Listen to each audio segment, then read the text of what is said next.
Hello friends, कैसे हैं आप लोग। सबको गुड मॉर्निंग। चलिए आज हम लोग अपना चैप्टर पढ़ते हैं श्वसन तंत्र। ठीक है, सबका स्वागत है आपके अपने यूट्यूब प्लेटफॉर्म लक्ष्य केंद्रा पे। तो आज के सेशन में हम पढ़ेंगे श्वसन तंत्र के बारे में। ठीक है, पिछले दिनों बहुत सारी क्लासेस हो चुकी हैं, अभी पिछले कुछ दिनों से क्लासेस नहीं आ पा रही थी। ठीक है, तो उससे पहले मैंने बहुत सारी क्लासेस इस प्लेटफॉर्म पे ले रखी है। जैसे ह्यूमन ब्लड के बारे में हमने पढ़ लिया है, सेल के बारे में पढ़ लिया है, नर्वस सिस्टम, डाइजेस्टिव सिस्टम, ये सारी चीज़ें हम लोगों ने पढ़ लिया है। ठीक है, सर्कुलेटरी सिस्टम में ह्यूमन हार्ट, ब्लड, ये सारी चीज़ें खत्म हो चुकी है। आज हम पढ़ेंगे श्वसन तंत्र के बारे में। ठीक है, तो सबसे पहले हम जानेंगे कि श्वसन जो होता है इसको हमारी बॉडी में कमांड कौन करता है, इसको रेगुलेट कौन करता है, कंट्रोल कौन करता है श्वसन को। तो श्वसन को कौन कंट्रोल करता है? तो श्वसन को कंट्रोल करता है, लिखिएगा, श्वसन को कौन कंट्रोल करता है? तो श्वसन को कंट्रोल करता है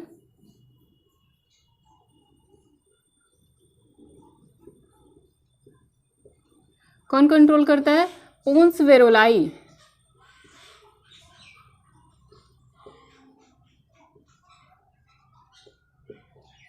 ठीक है, पोन्स वेरोलाई कौन कंट्रोल करता है श्वसन को? पोन्स वेरोलाई।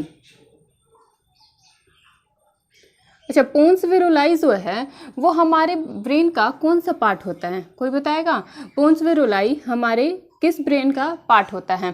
तो ये होता है हिंड ब्रेन का पार्ट। ठीक है, हिंड ब्रेन यानी पश्चिम मस्तिष्क, हिंड ब्रेन।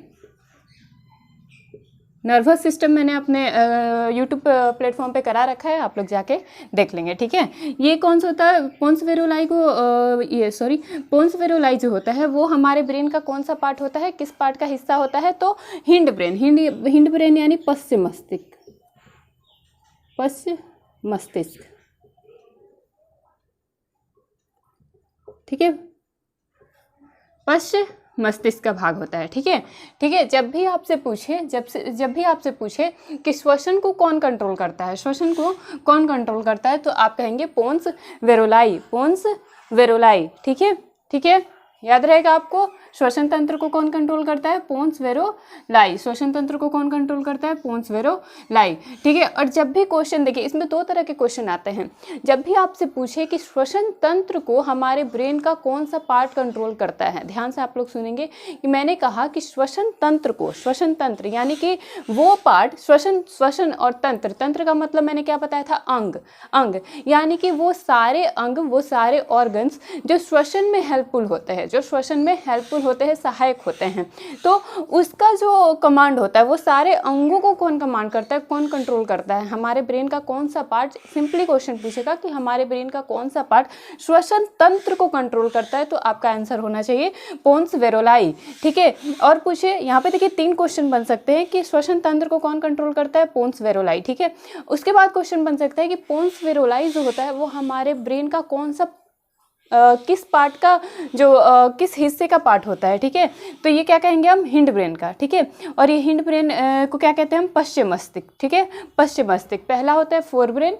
मैंने ये मस्तिष्क वाला चैप्टर है जो है वो पूरा खत्म करवा दिया है, आप लोग जाके देख लेंगे। पहला होता है अग्र मस्तिष्क, दूसरा होता है मध्य मस्तिष्क और तीसरा होता है पश्चिम मस्तिष्क। ठीक है, तो ये पश्चिम मस्तिष्क का भाग होता है पोन्स वेरोलाई। पोन्स वेरोलाई जो किसको कंट्रोल करता है? श्वसन तंत्र को। श्वसन तंत्र यानी वो सारे हमारे बॉडी के वो सारे पार्ट्स, वो सारे ऑर्गन जो श्वसन में हेल्पफुल होते हैं, जो श्वसन में सहायक होते हैं। जैसे ये सारे जो अंग है वो क्या होते हैं?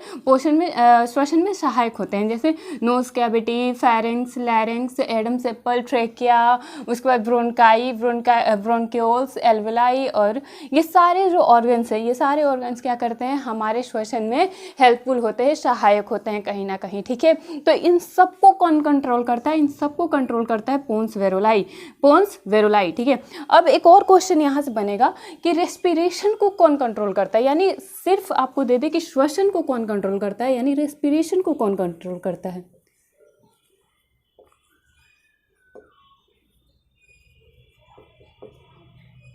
रेस्पिरेशन को कौन कंट्रोल करता है? रेस्पिरेशन यानी श्वसन को कौन कंट्रोल करता है? हमारे ब्रेन का कौन सा पार्ट श्वसन को कंट्रोल करता है? केवल श्वसन। श्वसन यानी जो हमारा श्वसन का मतलब क्या हो गया? हमारे बॉडी में जो केमिकल प्रोसेस होता है केमिकल प्रोसेस यानी जब ग्लूकोज ऑक्सीजन के साथ मिलता है तो क्या होता है, कार्बन डाइऑक्साइड बनता है और जल बनता है और एटीपी बनता है। यानी ये जो प्रोसेस है इसे क्या कहते हैं हम, रेस्पिरेशन, श्वसन। इसको कौन कंट्रोल करता है, तो इसको आप लिखेंगे मेडुला ऑब्लोंगाटा। मेडुला ऑब्लोंगाटा, ठीक है, इसको हम शॉर्ट फॉर्म में बोलते हैं एमओ।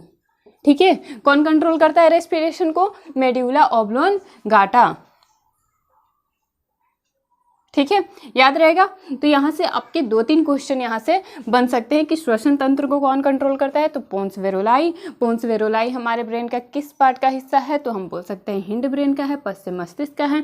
उसके बाद क्वेश्चन बनेगा कि रेस्पिरेशन को कौन कंट्रोल करता है, तो मेडुला ऑब्लोंगाटा। ये सारी चीज़ें मैंने बता रखी हैं अपने ब्रेन वाले चैप्टर में, जो नर्वस सिस्टम वाला चैप्टर है उसमें ये सारी चीज़ें हो चुकी हैं। ठीक है, चलिए आगे चले।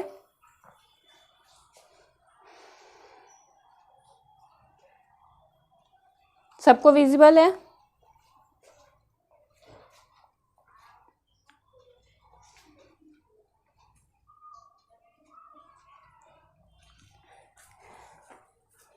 चलिए आगे चले।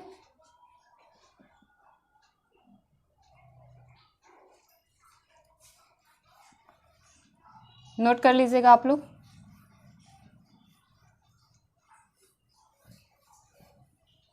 देखिए, अब हम देखेंगे कि श्वसन का जो सिंपली एक परिभाषा कि श्वसन का परिभाषा क्या होगा। देखिए, ये एग्जाम में आपके नहीं पूछेगा कि श्वसन का आपका परिभाषा क्या होता है, ये किसी भी कंपटीशन एग्जाम में नहीं पूछेगा आपसे। ठीक है, लेकिन फिर भी हम जानने के लिए देख लेते हैं कि आखिर इसकी परिभाषा क्या है। ठीक है, आखिर इसकी परिभाषा क्या है। 1 सेकेंड रुकिएगा।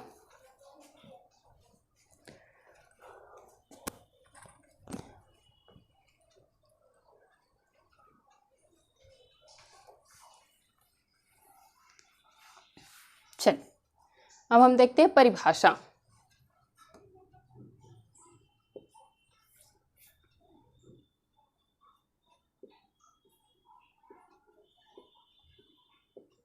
एक कॉमन परिभाषा, ये हम लोग के जो कंपटीशन का एग्ज़ाम होता है उसमें परिभाषा नहीं पूछता है, लेकिन हाँ 10th तक के जो बच्चे हैं अगर उनके क्लास में ये रेस्पिरेटरी सिस्टम है पढ़ना है तो उनके लिए ये परिभाषा ज़रूरी हो जाता है, उनके एग्ज़ाम में परिभाषा पूछ सकता है। ठीक है, तो आइए देखते हैं एक सिंपल परिभाषा कि श्वसन तंत्र का परिभाषा हम क्या बोल सकते हैं। श्वसन का परिभाषा, पहले तो श्वसन का परिभाषा हम देखेंगे। ठीक है, श्वसन यहाँ पे लिखेंगे हम श्वसन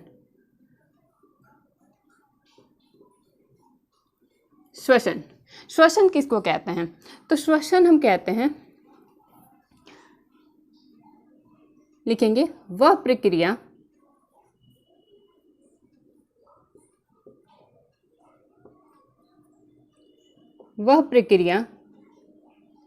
जिसमें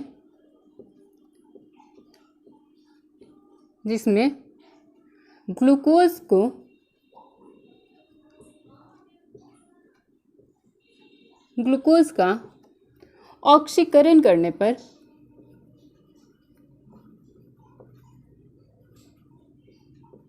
ऑक्सीकरण यानी इसको बोल सकते हैं हम ऑक्सीडेशन। ठीक है, वह प्रक्रिया जिसमें ग्लूकोज का ऑक्सीकरण करने पर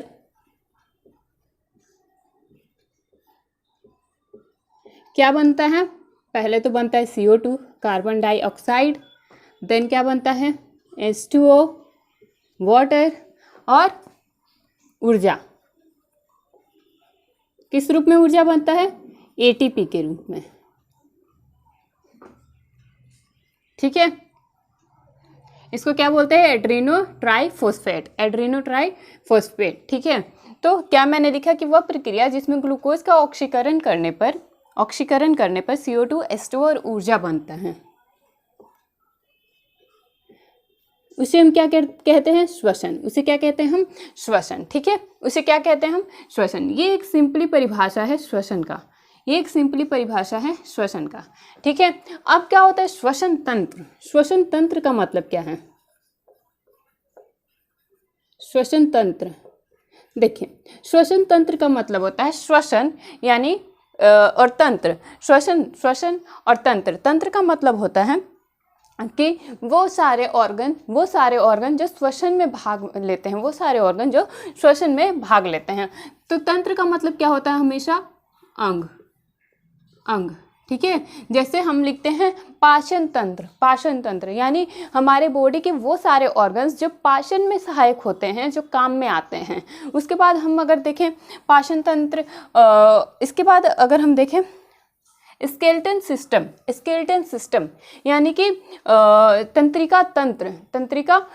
तो तंत्रिका तंत्र में क्या होता है? उसमें भी जो चीज़ें होती हैं, जो अंग, नर्वस सिस्टम हम पढ़ते हैं। नर्वस सिस्टम में क्या होता है? जो ब्रेन की जो सारी चीज़ें होती हैं, जो भाग होते हैं, जो नर्वस में काम आते हैं, जो सेंस देने में काम आते हैं, जो हमारे सेंसरी ऑर्गन के रूप में काम करते हैं, उसे हम कहते हैं नर्वस सिस्टम, ठीक है। तो यहाँ पे सिंपली हम समझेंगे कि सिस्टम का मतलब होता है, यानी तंत्र का मतलब होता है अंग, ठीक है। वो सारे अंग जो उस चीज़ में भाग आ रहे हैं, यानी जैसे हम रेस्पिरेटरी सिस्टम पढ़ रहे हैं, श्वसन तंत्र पढ़ते हैं, तो हमारे बॉडी के वो सारे ऑर्गन्स जो श्वसन में भाग ले रहे हैं, ठीक है। तो यहाँ पे हम लिखेंगे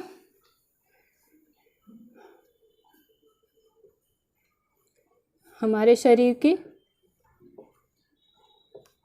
या फिर लिखेंगे वो अंग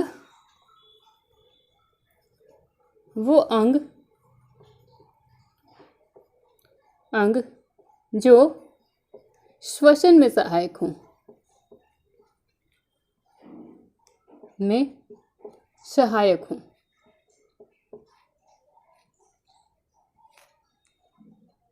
ठीक है। वो अंग जो श्वसन में सहायक हो, ठीक है। तो श्वसन का सिंपली परिभाषा क्या हो जाएगा? वह प्रक्रिया जिसमें ग्लूकोज का ऑक्सीकरण करने पर CO2, H2O और ऊर्जा बनता है, ठीक है। श्वसन तंत्र किसे कहते हैं? वो अंग जो श्वसन में सहायक हो, ठीक है, जो श्वसन में सहायक हो। चलिए आगे चलते हैं, जल्दी से नोट कीजिए, स्क्रीनशॉट लीजिए।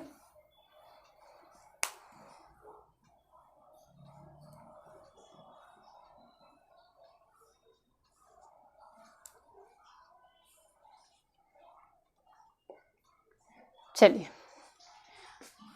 देखिए, श्वसन में ब्लड जो होता है ना, वो बहुत अहम रोल निभाता है, बहुत मेन रोल निभाता है, ठीक है। हमारे श्वसन तंत्र में ब्लड बहुत ही अहम रोल निभाता है, बहुत ही एक लीड रोल निभाता है।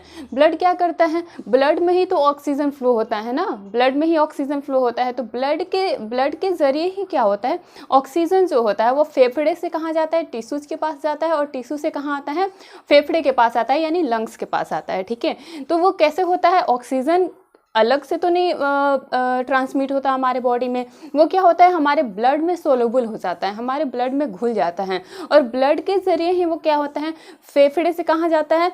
जो हार्ट वाला चैप्टर जिसने पढ़ा होगा, उसका जो आधा ऑर्गन है, जो बोल सकते हैं कि जो लेफ्ट साइड का ऑर्गन है, तो वहाँ से ब्लड कहाँ जाता है? पहले तो बायां आलिंद में जाता है, उसके बाद बायां नीले में जाता है, और बायां नीले से कहाँ जाता है? अयोटा में जाता है, और अयोटा के बाद कहाँ जाता है?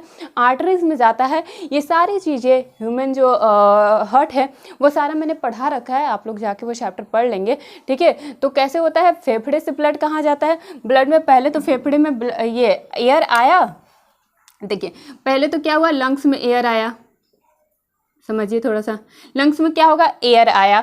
एयर क्या किया यहाँ पे? लंग्स क्या किया? एयर से क्या किया? O2 को ब्लड में सोलुबल किया, O2 को ब्लड में सोलुबल कर दिया।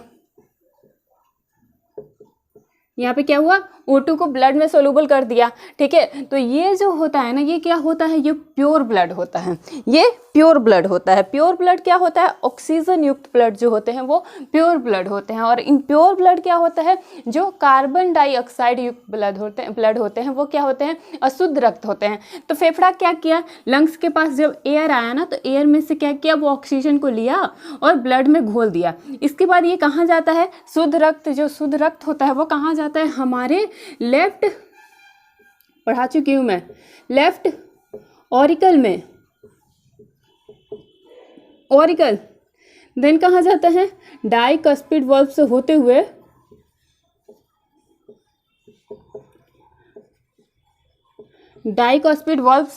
कहाँ जाता है?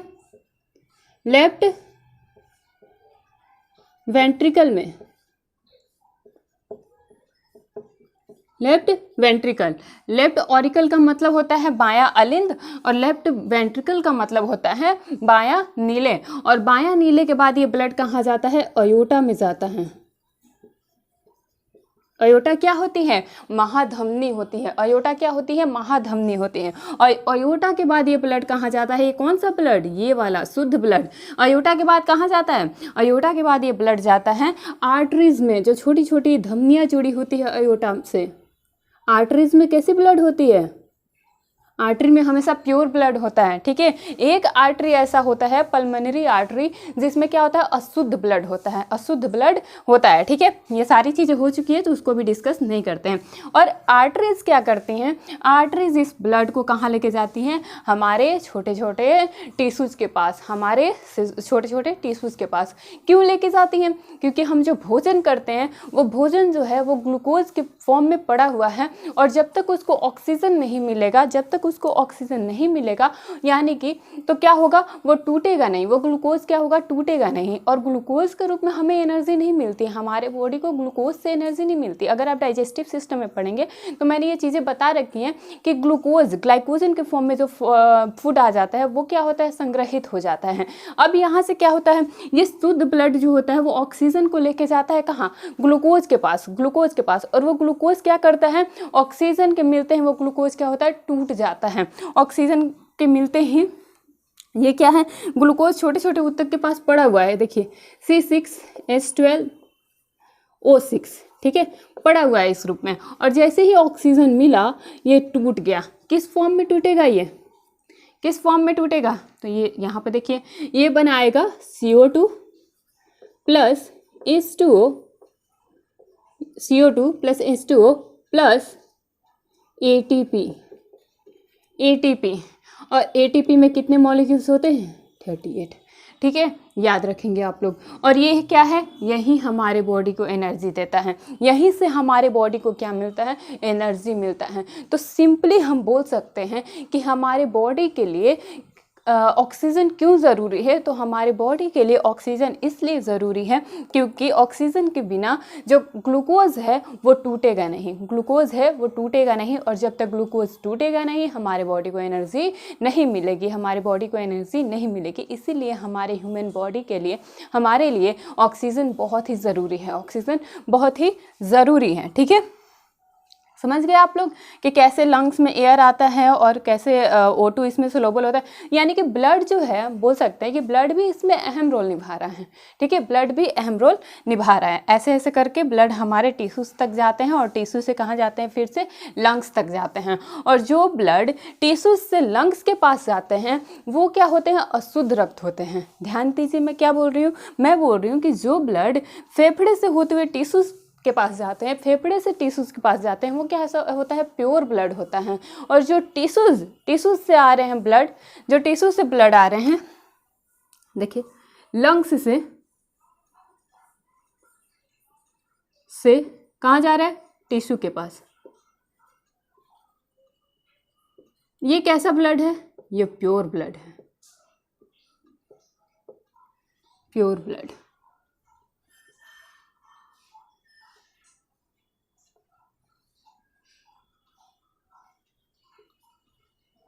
ठीक है।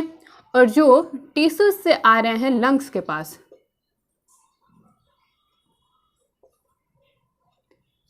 टिश्यूज से आ रहे हैं कहाँ? लंग्स के पास।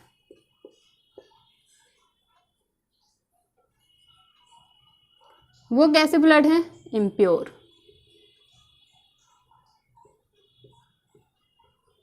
ठीक है। इम्प्योर का मतलब क्या? इसमें है CO2। प्योर का मतलब क्या? इसमें है O2, ठीक है। समझ में आया कैसे जो ब्लड है वो अहम रोल निभाता है हमारे श्वसन में। चलिए आगे चलें, चलिए समझिए आगे आप लोग।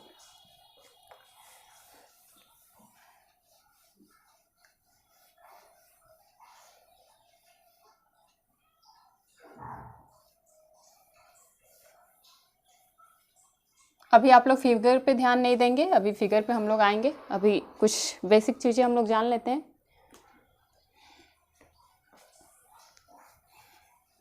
देखिए ये इतनी बातें हो गई, उसके बाद हम एक और चीज़ जानेंगे कि ब्रीथिंग, ठीक है। और रेस्पिरेशन में क्या अंतर है? ब्रीथिंग और रेस्पिरेशन में क्या अंतर है? यानी हम ब्रीथ करते हैं, उसके बाद रेस्पिरेशन, इन दोनों वर्ड में अंतर क्या है? यहाँ पे लिखेंगे आप।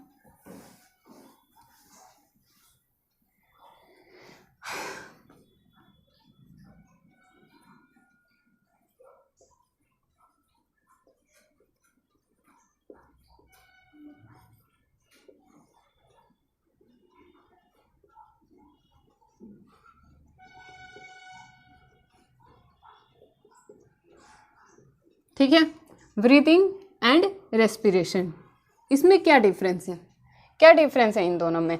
तो देखिए, ब्रीथिंग का मतलब होता है सिंपली सांस लेना और छोड़ना, सिंपली सांस लेना और छोड़ना। देखिए, अब आपसे अगर कोई पूछे कि आप कौन सी गैस को इनहेल करते हैं यानी सांस लेते हैं और किस गैस को छोड़ते हैं, तो आपका आंसर आता है कि मैम हम ऑक्सीजन लेते हैं और कार्बन डाइऑक्साइड छोड़ते हैं, ऑक्सीजन लेते हैं और कार्बन डाइऑक्साइड छोड़ते हैं, जो कि एनसीईआरटी की किताबों में भी दिया हुआ है इस तरह का। तो देखिए, मेरा कहना है कि ऑक्सीजन लेते हैं और कार्बन डाइऑक्साइड छोड़ते हैं, ये तो बच्चों की क्लास की बातें हो गई कि हम ऑक्सीजन लेते हैं और कार्बन डाइऑक्साइड छोड़ते हैं। तो अगर हम सांस ले रहे हैं, मैं सांस ले रही हूँ, आप सांस ले रहे हैं, तो क्या एयर में बहुत सारी गैसेस सोलुबल होती है? अगर हम एयर की बात करें, पहले हम एयर की यहाँ पे बात करें, तो एयर में कौन कौन सी गैस सोलुबल होती है उसको लिखिए।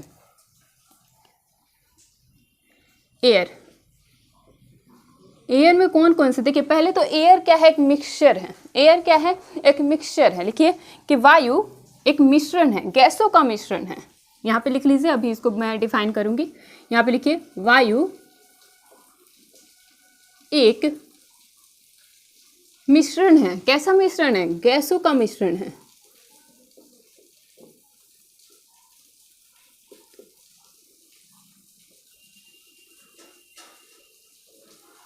गैसों का मिश्रण है, वायु एक गैसों का मिश्रण है। कौन कौन सा गैस है वायु में? तो हम लिखेंगे पहला तो नाइट्रोजन,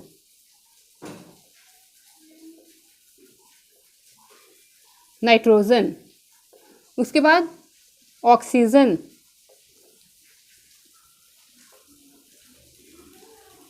ऑक्सीजन, ठीक है। कार्बन डाइऑक्साइड या फिर ऑर्गन, इसके बाद क्या होता है? Organ,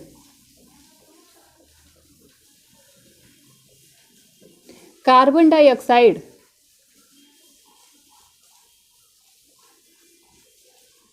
dioxide, carbon dioxide. Then इसमें क्या होता है? हाइड्रोजन भी होता है। गैस में क्या होता है? Hydrogen, hydrogen. उसके बाद O3 भी होता है, ओजोन गैस।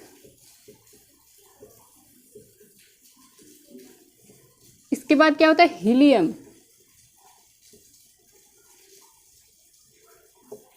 देखिए, ये सारी गैसेस जो होती है वो किस में होती है? वायु में। ये सारी गैसेस क्या होता है? ये मिश्रण होता है। नाइट्रोजन कितना % होता है?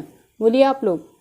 78%, 78%। ऑक्सीजन 21%, ठीक है। कार्बन डाइऑक्साइड कितना होता है? ऑर्गन कितना होता है? 0.93%, 0.93%। कार्बन डाइऑक्साइड कितना होता है?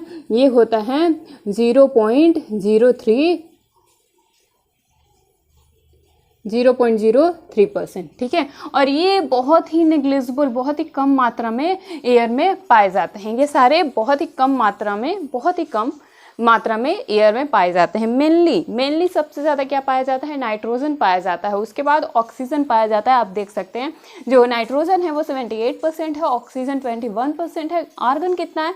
ऑर्गन है 0.93% एंड कार्बन डाइऑक्साइड कितना है? 0.03%। एंड ये सारी गैसेज जो होती है, हाइड्रोजन, ओजोन, हीलियम, नियॉन, ये सारी गैसेज जो होती है बहुत ही नेग्लिजिबल, बहुत ही कम मात्रा में एयर में घुली होती हैं। तो अगर आप सोचिए ठीक है, मैंने क्वेश्चन किया कि आप कौन सी गैस को इनहेल करते, इनहेल मतलब कि सांस लेना और एक्सेल मतलब सांस छोड़ना, तो कौन सी गैस आप इनहेल कर रहे हैं, तो आप कहते हैं ऑक्सीजन। तो क्या आप ऑक्सीजन में से वायु को आप वायु में से ऑक्सीजन को पकड़ के सांस लेते हैं? अरे यहाँ पे ऑक्सीजन है, यहाँ पे 21% ऑक्सीजन है, मैंने सांस ले लिया। यहाँ पे हम सिंपली क्या लेते हैं, एयर लेते हैं, यानी हम क्या कर रहे हैं, एयर को सांस के रूप में ले रहे हैं, एयर ले रहे हैं और छोड़ क्या रहे हैं, कार्बन डाइऑक्साइड। छोड़ क्या रहे हैं, कार्बन डाइऑक्साइड। वो अलग बात है कि हमारी बॉडी को ऑक्सीजन की नीड है। जब मैंने एयर लिया तो हमारे फेफड़े ने क्या किया, उसमें से ऑक्सीजन को उठाया और उसको ब्लड के साथ घोल दिया। ऑक्सीजन को उठाया, उसको ब्लड के साथ घोल दिया और उसको कहाँ भेज दिया, ब्लड के थ्रू हमारे टिश्यूज़ के पास। टिश्यूज़ के पास जाके क्या हुआ, जो ग्लूकोज है उसका ब्रेकडाउन हुआ। ब्रेकडाउन होने के बाद ATP बना और ATP क्या हुआ, हमें एनर्जी के रूप में मिला, हमें एनर्जी मिला उससे। ठीक है, तो ऐसी चीज़ें होती है। यानी अब से कोई पूछे आपसे कि आप कौन सा गैस सांस के रूप में लेते हैं, आप बोलते हैं मैं एयर लेता हूँ और कार्बन डाइऑक्साइड छोड़ता हूँ, मैं एयर लेता हूँ और कार्बन डाइऑक्साइड छोड़ता हूँ। ठीक है, ठीक है, आप लोग अगर इसको नोट करना चाहे आप लोग नोट कर सकते हैं। नाइट्रोजन कितना होता है, 78%, ऑक्सीजन 21%, आर्गन कितना होता है 0.93%, कार्बन डाइऑक्साइड कितना होता है 0.03%, और कुछ और अन्य गैसेस भी होती हैं वायु में जो बहुत ही कम मात्रा में सोलुबल होती हैं। वो होती हैं हाइड्रोजन, ओजोन एंड हीलियम ठीक है, याद रहेगा। अब चलिए हम डिफरेंस को समझते हैं कि ब्रीदिंग और रेस्पिरेशन में क्या अंतर है। ब्रीदिंग एंड रेस्पिरेशन में अंतर क्या है। What is the difference between breathing and respiration.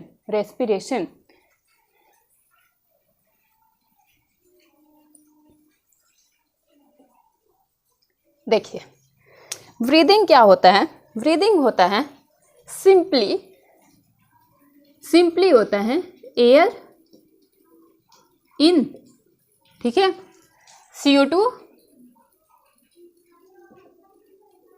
CO2 out, बस सिंपल। हमने सांस लिया, सांस छोड़ा, इस प्रोसेस को क्या बोलते हैं, ब्रीदिंग। हमने सांस लिया, सांस छोड़ा, ब्रीथ कर रहे हैं, हम सांस ले रहे हैं, छोड़ रहे हैं, बस यही कॉमन होता है कि कॉमनली यही होता है कि air in and CO2 out. लेकिन रेस्पिरेशन क्या होता है, रेस्पिरेशन में क्या होता है, यहाँ पे प्रोसेस होता है।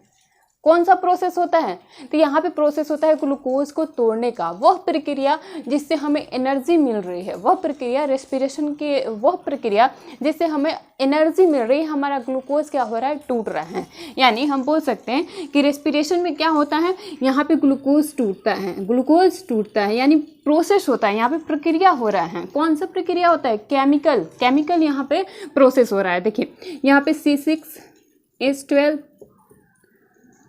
O6, ठीक है, plus O2 gives out CO2 plus H2O plus ATP, ठीक है, ATP, ठीक है। ये क्या है, रेस्पिरेशन के प्रोसेस के थ्रू ही क्या होता है, हमारा ग्लूकोज जो होता है, ये क्या है, ग्लूकोज में क्या होता है, कार्बन के 6 अणु होते हैं, उसके बाद ऑक्सीजन में 12 हाइड्रोजन में 12 होते हैं और ऑक्सीजन के 6 होते हैं, ठीक है, याद रहेगा। तो यहाँ पे ग्लूकोज ऑक्सीजन के प्रेजेंस में क्या होता है, टूटता है। ये कौन सी प्रक्रिया है, रेस्पिरेशन की। ब्रीदिंग में क्या होता है, सिंपली हम एयर ले रहे हैं और कार्बन डाइऑक्साइड क्या करें, छोड़ रहे हैं। तो ये क्या है, एक फिजिकल प्रोसेस है। क्या है ये, फिजिकल प्रोसेस।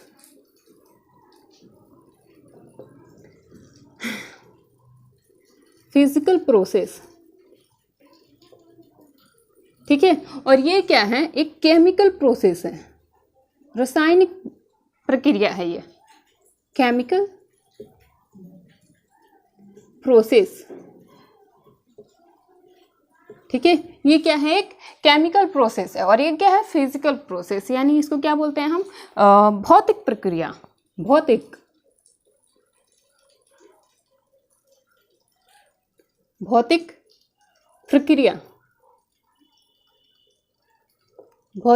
प्रक्रिया, इसको क्या कहते हैं, रासायनिक प्रक्रिया।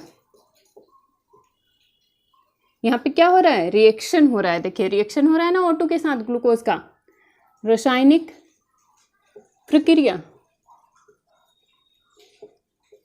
रासायनिक प्रक्रिया, ठीक है, याद रहेगा, रासायनिक प्रक्रिया। देखिए ब्रीथिंग में क्या होता है, एनर्जी लगता है, जब हम सांस लेते हैं छोड़ते हैं, लेने के टाइम क्या होता है, एनर्जी लगता है, वो आगे बताऊंगी मैं, ठीक है। तो इतना आप लोग नोट कीजिए कि ब्रीदिंग और रेस्पिरेशन में क्या अंतर होता है। ब्रीदिंग में होता है सिंपली एयर को इन करना और CO2 को आउट करना, CO2 को आउट करना। रेस्पिरेशन क्या होता है, यहाँ पे क्या होता है, ग्लूकोज टूटता है, जैसे C6H12O6, ये क्या है, ग्लूकोज, यहाँ पे एयर आया, एयर यानी कि O2 मिला, और O2 के मिलते ही ये क्या हो गया, टूट गया, यहाँ पे क्या हो गया, टूट गया, रिएक्शन हो गया।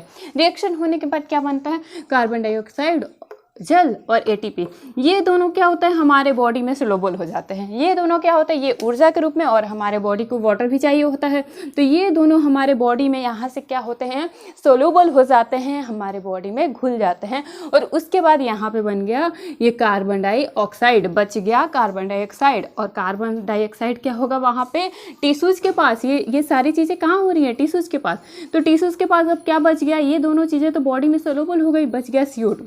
CO2 क्या होगा, टिश्यूज़ के वहाँ पे ब्लड जो होंगे उसमें CO2 घुल जाएगा, और CO2 घुलते ही वो अशुद्ध रक्त होता है, और अशुद्ध रक्त क्या होगा, क्या होगा, राइट हार्ट के थ्रू, राइट हार्ट के जो चैम्बर होते हैं उसके थ्रू वो आता है कहाँ, पल्मोनरी आर्टरी में, और पल्मोनरी आर्टरी से होते हुए वो कहाँ चला जाता है, फेफड़े में। ये सारा process, pulmonary artery, aorta, pulmonary vein, ये सारी जो चीज़ें हैं वो ह्यूमन हार्ट में पढ़ा दी गई हैं, आप लोग जाके देख सकते हैं। उसके थ्रू होते हुए वो कहाँ चला जाता है, लंग्स में, और लंग्स के थ्रू वो क्या हो जाता है, CO2 आउट हो जाता है, वहाँ से CO2 आउट हो जाता है, और वहाँ पे क्या होता है, CO2 के आउट होते ही वहाँ पे ऑक्सीजन इन हो जाता है, ब्लड में ऑक्सीजन घुल जाता है और CO2 बाहर हो जाता है फेफड़े में, ठीक है।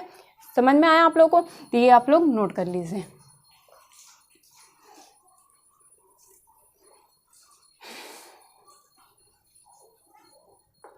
चलिए आगे कुछ चीज़ें देखते हैं। अब हम देखते हैं कि रेस्पिरेशन के कितने प्रकार होते हैं। रेस्पिरेशन के कितने प्रकार होते हैं।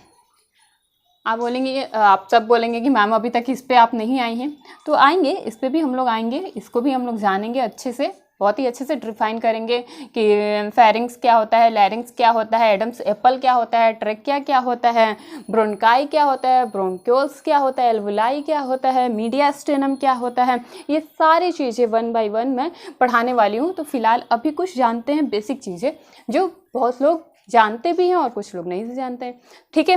तो आगे चले, अब देखते हैं type of respiration. Type of respiration,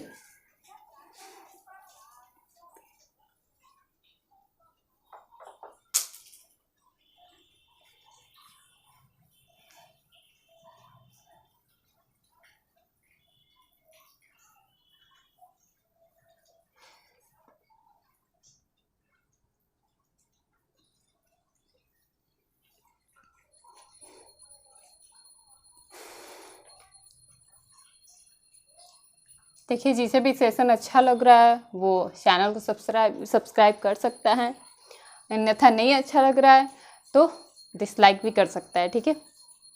चलिए अब देखते हैं हम कि types of respiration. Types of respiration, blue marker का थोड़ा यूज़ करती हूँ यहाँ पे।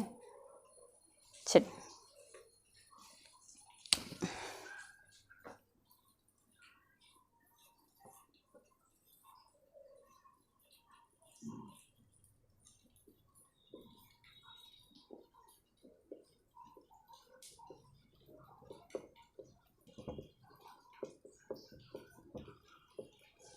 टाइप ऑफ रेस्पिरेशन, रेस्पिरेशन के कितने प्रकार होते हैं, ठीक है।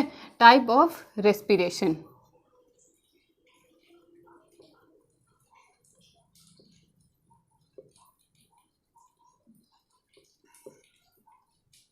ठीक है।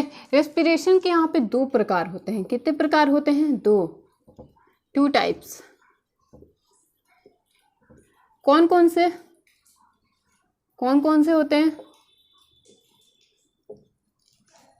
तो पहला होता है, लिखिएगा पहला,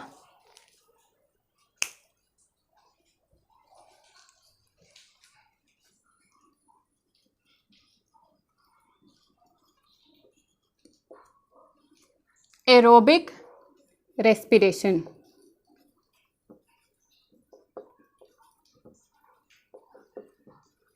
दूसरा होता है एनएरोबिक रेस्पिरेशन।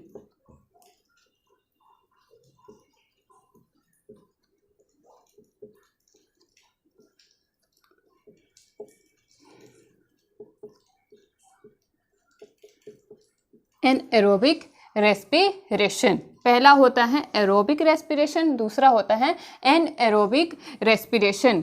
एनएरोबिक रेस्पिरेशन क्या होता है और एरोबिक रेस्पिरेशन क्या होता है? एनएरोबिक रेस्पिरेशन क्या होता है और एरोबिक रेस्पिरेशन क्या होता है? देखिए, एरोबिक रेस्पिरेशन को कहते हैं ऑक्सी श्वसन। ऑक्सी श्वसन, ऑक्सी श्वसन। और एनएरोबिक श्वसन क्या बोलते हैं? अनॉक्सी, एनॉक्सी श्वसन। ठीक है, ठीक है। पहला होता है ऑक्सी श्वसन, एक होता है अनक्षी श्वसन। ठीक है, ऑक्सी श्वसन क्या होता है और अनक्षी श्वसन क्या होता है?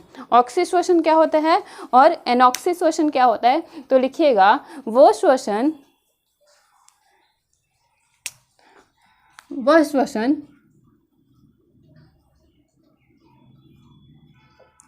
श्वसन जो O2 की उपस्थिति में होती है, यानी ऑक्सीजन की उपस्थिति में होती है।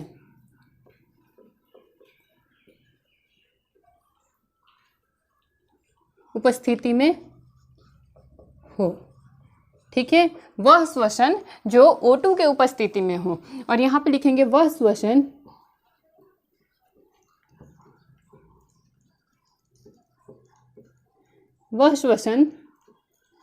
जो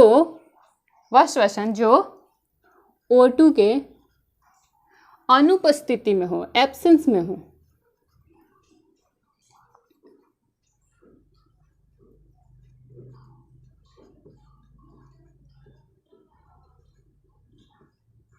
अनुपस्थिति में हो। ठीक है, तो सिंपली आप देख सकते हैं कि ऑक्सी श्वसन वह श्वसन है जिसमें O2 की ज़रूरत होती है, जो O2 के प्रेजेंस में होता है, जिसके लिए O2 सहायक है। ठीक है, ऑक्सीजन के प्रेजेंस में ही क्या हो सकता है? ऑक्सी श्वसन हो सकता है। देखिए, वह श्वसन जो O2 के उपस्थिति में हो। ठीक है, और अनॉक्सी श्वसन क्या होता है? वह श्वसन जो O2 के अनुपस्थिति में हो, यानी एब्सेंस में हो। ठीक है, एब्सेंस में हो। ठीक है, लिखेंगे O2 प्रेजेंस और O2 absent. O2 present, O2 present, presence. यहाँ पे लिखेंगे O2 एब्सेंट। ठीक है,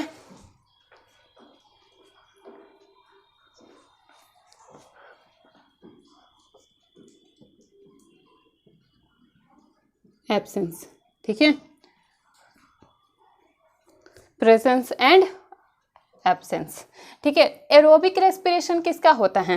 ह्यूमन बींग्स का। ठीक है, विजिबल है नीचे? एक बार मैं देख लूं।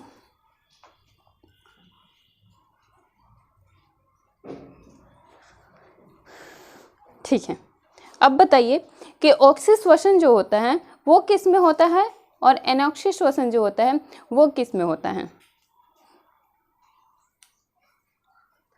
देखिए, इतना हो गया। स्क्रीनशॉट लीजिए, मैं नीचे ही मिटा देती हूँ और लिख देती हूँ एग्जाम्पल में क्या हो जाएगा। यहाँ पे जो O2 के प्रेजेंस में हो, जो O2 के प्रेजेंस में ना हो, अनुपस्थिति में हो। ठीक है, इसमें एग्जाम्पल आप ले सकते हैं।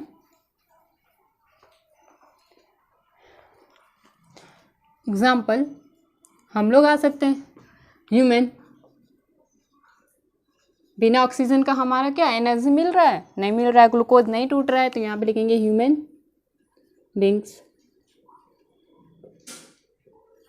Human being. दूसरा एनिमल्स, एनिमल्स के लिए भी क्या है? ऑक्सीजन के प्रेजेंट में ही उनका ग्लूकोज टूटता है, तो एनिमल्स, एनिमल्स। तीसरा आप लिख सकते हैं रेप्टाइल्स, रेप्टाइल्स जो सरीसृप होते हैं, ठीक है। इसमें आप लिख सकते हैं कवक, कवक। उसके बाद जो फर्मेंटेशन की प्रक्रिया होती है, फर्मेंटेशन,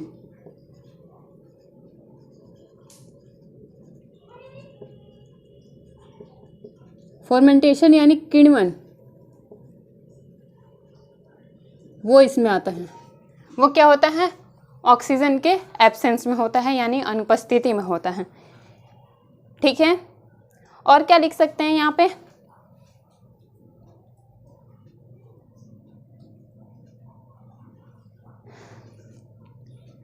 कवक।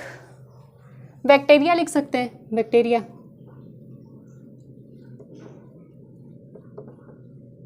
ठीक है।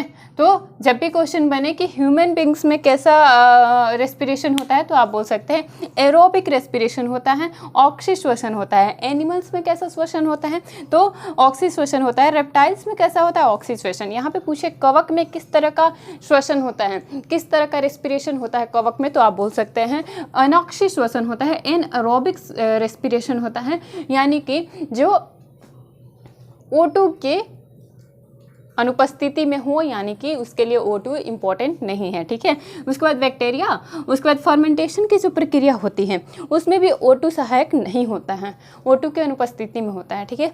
याद रहेगा आप लोगों को, नोट कीजिए।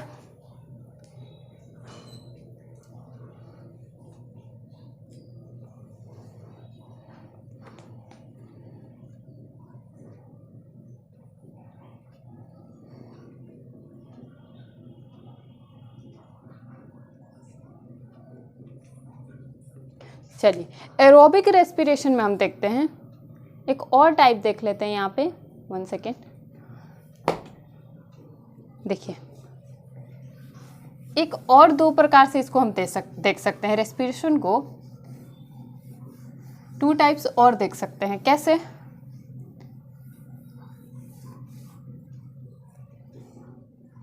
अगर दूसरे तरह से पूछे कि टाइप्स ऑफ रेस्पिरेशन कितने टाइप्स के होते हैं, तो आप लिखेंगे एक दूसरे तरह से कि 2 प्रकार के ये भी हो सकते हैं। एक होता है एक्सटर्नल रेस्पिरेशन और एक होता है इंटरनल रेस्पिरेशन। एक होता है एक्सटर्नल रेस्पिरेशन और एक होता है इंटरनल रेस्पिरेशन। एक्सटर्नल लिखिए, एक्सटर्नल रेस्पिरेशन।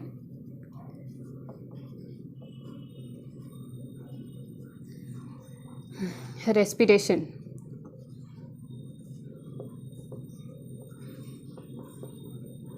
क्या? External respiration. और ये क्या होता है? इंटरनल।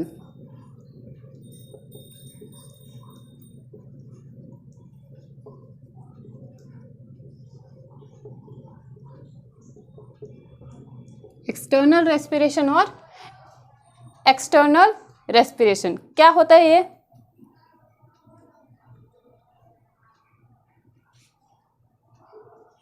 लिखेंगे, जो श्वसन गैस होता है ना, श्वसन गैस का, इसको लिखिए, एक्सटर्नल रेस्पिरेशन क्या होता है और इंटरनल रेस्पिरेशन क्या होता है। लिखिए श्वसन गैस। श्वसन गैस कौन सा होता है? श्वसन गैस कौन सा होता है? O2 एवं CO2, ठीक है। श्वसन गैस का फेफड़े एवं रुधिर यानी ब्लड के बीच का आदान प्रदान,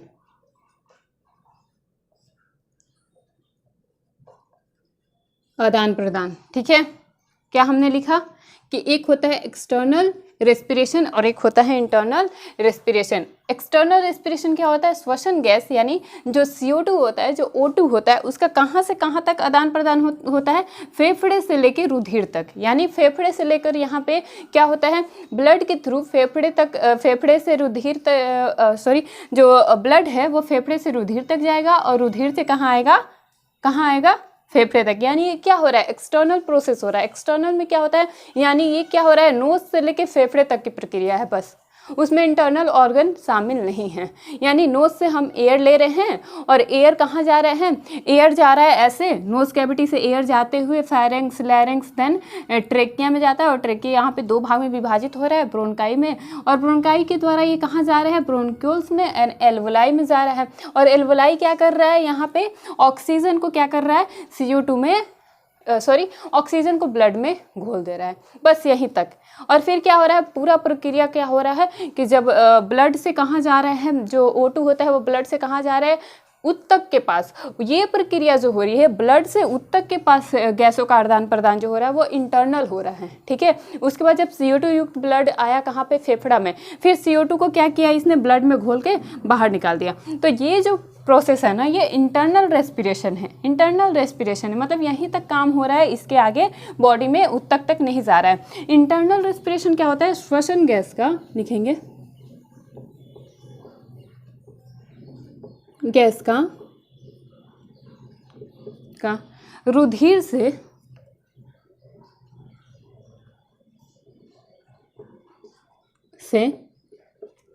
उत्तक यानी टिश्यू के बीच का आदान प्रदान।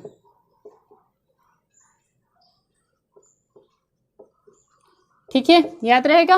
जो एक्सटर्नल रेस्पिरेशन होता है वो श्वसन गैस, वह श्वसन गैस जो एक्सटर्नल रेस्पिरेशन में क्या होता है, वह श्वसन गैस जो कहाँ तक से कहाँ तक जाती है, जो फेफड़े से केवल ब्लड तक जाती है। इन्हीं दोनों के बीच फेफड़े से ब्लड, ब्लड से फेफड़ा, फेफड़े से ब्लड, ब्लड से फेफड़ा, यहीं पे आदान प्रदान हो रहा है। तो इसको हम कहते हैं external respiration, external respiration. Internal respiration क्या होता है, इंटरनल रेस्पिरेशन में होता है कि यहाँ पे जो ब्लड में ऑक्सीजन घुला और ये कहाँ से होते हुए जा रहा है, हमारे हार्ट से होते हुए अयोटा के थ्रू कहाँ जा रहा है, अयोटा के थ्रू, आर्टरी के थ्रू वो होते हुए जा रहा है कहाँ पे, हमारे टिश्यूज के पास। और फिर टिश्यूज से क्या हो रहा है, इम्प्योर ब्लड आ रहा है किसके थ्रू, पल्मोनरी आर्टरी के थ्रू कहाँ आ रहा है, फेफड़े में। ठीक है, तो यहाँ से क्या हो रहा है, ये जो प्रोसेस है ना, ये इंटरनल प्रोसेस है। इंटरनल प्रोसेस में एक चीज़ आप देख सकते हैं कि यहाँ पे हार्ट भी शामिल हो जाता है, यहाँ पे हार्ट भी शामिल हो जाता है। जब तक हार्ट में ब्लड नहीं जाएगा, हार्ट के थ्रू ही तो ब्लड जाता है ना, तो हार्ट के थ्रू ब्लड जाएगा उत्तक के पास, फिर हार्ट के थ्रू ही ब्लड आएगा कहाँ पे, फेफड़े के पास।